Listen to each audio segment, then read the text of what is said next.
नमस्कार दोस्तों, आज बात करते हैं एक बहुत ही इंपॉर्टेंट खबर पे। क्योंकि जैसा आप देख रहे हैं कि ट्रंप के आने के बाद सारा अंतर्राष्ट्रीय मीडिया, सारी अंतर्राष्ट्रीय न्यूज़ कवरेज का पूरा फोकस ट्रंप और उनके टैरिफ ही है। तो इसी बीच में क्या हुआ है कि जो भारत में रह रही हैं बांग्लादेश की पूर्व प्रधानमंत्री शेख हसीना, उन्होंने वो अपने सपोर्टर के साथ समय-समय पर सोशल मीडिया पे बातचीत करती रहती हैं। तो इसी कड़ी में उन्होंने हाल में ही अपने सपोर्टर से सोशल मीडिया पे बातचीत करी और उस दौरान कई चीजें बोली। बांग्लादेश सरकार के बारे में, यूनुस के बारे में और कई आरोप भी लगाए। तो आइए इसको समझते हैं। तो सबसे महत्वपूर्ण बयान तो उनका ये था कि Allah kept me alive for a reason, I am coming back and take revenge. यानी अल्लाह ने मुझे किसी कारण से बचाया है, मैं बांग्लादेश वापस जाऊंगी और जिन लोगों ने मुझे परेशान किया है, मेरे सपोर्टर्स को परेशान किया, उनसे बदला लूंगी। इस तरह की उन्होंने बात बोली अपने सोशल मीडिया में। इसके अलावा उन्होंने यूनुस पे भी आरोप लगाए, जो अभी अंतरिम सरकार के प्रमुख हैं बांग्लादेश में, कि वो सही ढंग से सरकार को नहीं चला पा रहे हैं। बांग्लादेश एक टेररिस्ट स्टेट बन गया है। बांग्लादेश में जो मीडिया है, आर्टिस्ट हैं, अल्पसंख्यक है, उन पर निरंतर हमले हो रहे हैं, वो उसे रोक नहीं पा रहे हैं।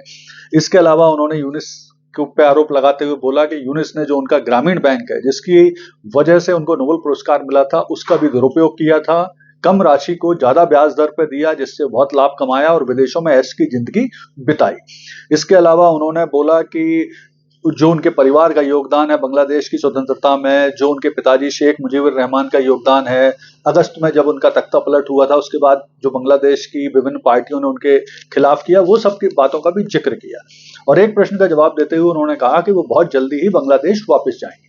तो इस तरह की बातचीत हुई। तो आप समझते हैं वर्तमान में बांग्लादेश की स्थिति क्या है, राजनीतिक स्थिति क्या है। तो देखिए, बांग्लादेश जो शेख हसीना के समय काफी तेज गति से प्रगति कर रहा था, फ्लोरिश कर रहा था। उनका टेक्सटाइल इंडस्ट्री बहुत तेजी से आगे बढ़ रही थी और एक समय तो वो पाकिस्तान से भी आगे ग्रोथ रेट में पहुंच गए थे। उसकी इस समय बड़ी बुरी स्थिति है, क्योंकि जब से अगस्त से इनका तख्ता पलट हुआ है शेख हसीना का, उसके बाद बांग्लादेश में निरंतर अल्पसंख्यकों पर अटैक हो रहे हैं, मानवाधिकार हनन हो रहा है, भारत विरोधी भावनाएं भी भड़क रही हैं, कट्टर इस्लामी पार्टियों का महत्व बढ़ता जा रहा है, पाक इंटरफेरेंस बढ़ गया है, चुनाव जल्दी कराने का यूनुस ने बोला था, लेकिन अभी उसकी कोई संभावना दिख नहीं रही है। चीन का प्रभाव बढ़ रहा है। भारत सीमा के पास पाकिस्तान चीन मिलकर एक एयरबेस का भी निर्माण करने वाले हैं, जो भारत के लिए भी कंसर्न है। इसके अलावा देखिए, पाकिस्तान जो बांग्लादेश है, उसमें प्रमुख रूप से दो प्रमुख पार्टियां हैं। एक पार्टी है अवामी लीग, जो शेख हसीना हेड करती हैं, और दूसरी है बीएनपी, बांग्लादेश नेशनल पार्टी, जिसे खालिदा जिया हेड करती हैं। लेकिन अभी हाल में ही जिन स्टूडेंटों ने शेख हसीना का तख्ता पलटा था, उन्होंने एक नई पार्टी बनाई है, नेशनल सिटीजन पार्टी। तो ये भी अब चुनाव में, आगे आने वाले चुनाव में लड़ने वाली। तो स्थिति क्या है फिलहाल? तो देखिए, यूनिस समय समय पर अभी हाल में जब चाइना गए थे, तो उन्होंने बड़े अजीब से बयान दिए थे कि भारत का जो नॉर्थ ईस्ट स्टेट है, सेवन सिस्टर, वो लैंडलॉक्ड है, बांग्लादेश बे ऑफ बंगाल का गार्जियन है। इस बयान का भारत में काफी विरोध भी हुआ था। फिर बाद में जब मोदी जी के साथ बिम्स्टेक में जब यूनिस की वार्ता हुई, तब ऐसा कहा जा रहा है कि मोदी जी ने उनको अल्पसंख्यकों की रक्षा करने के लिए, साथ ही साथ फालतू की बयानबाजी से बचने के लिए, भारत विरोधी जो भावनाएं भड़क रही हैं, उससे बचने की उन्हें सलाह दी।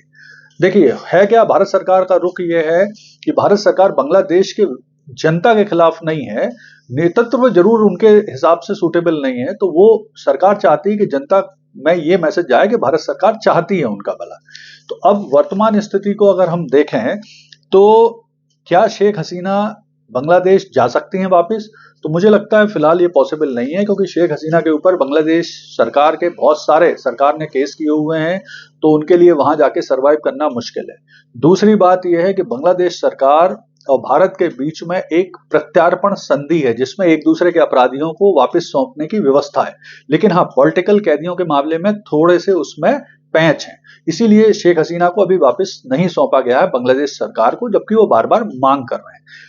तो वर्तमान स्थिति में जो अंतरिम सरकार के प्रमुख हैं यूनिस, उनके ऊपर बहुत बड़ी जिम्मेदारी है कि वो बांग्लादेश में अर्थव्यवस्था को ठीक करें, विशेष तौर पे जो टेक्सटाइल फ्लोरिश कर रहा था और अभी इस समय बुरी हालत में है, हड़ताल चल रही है, उन्हें रोकें। बांग्लादेश में राजनीतिक स्थिरता को संभालने का प्रयास करें।